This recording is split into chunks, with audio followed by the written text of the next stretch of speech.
Hello, my name is Leah Gazan, and I'm the proud Member of Parliament for Winnipeg Centre. And I'm here today to talk about the callous cuts that are being made by the Carney government, the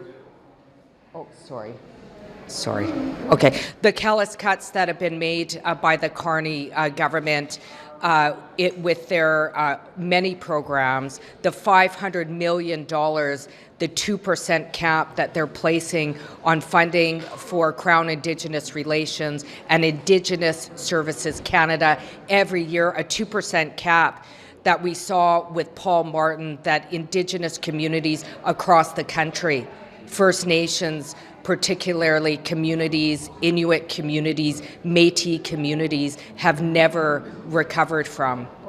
And part of these callous cuts are impacting residential school survivors and their families. That's why I'm very proud to support the National Day of Action that will be occurring tomorrow at 10 a.m.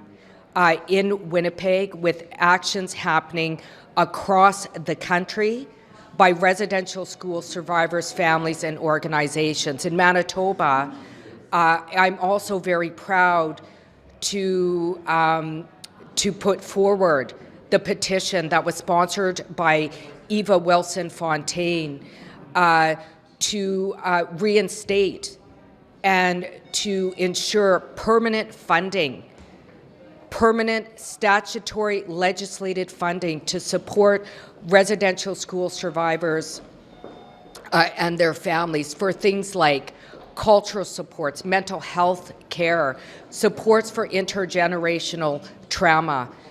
These are all essential, in addition to continuing the funding that's supposed to be sunsetting next year for the searching of unmarked graves for communities who are working hard to try and bring their family members home.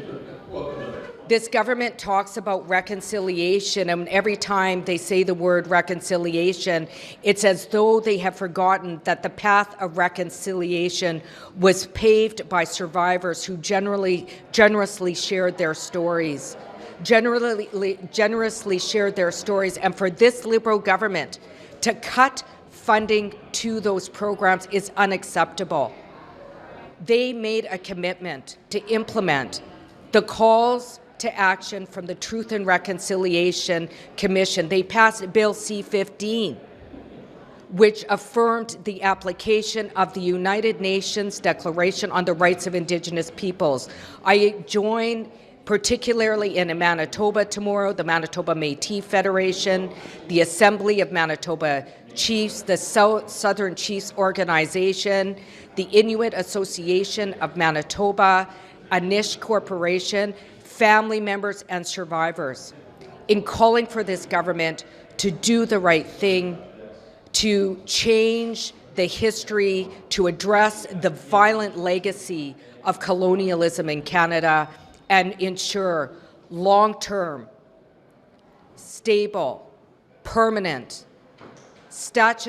legislated statutory funding to protect the voices and stories of survivors. Thank you very much.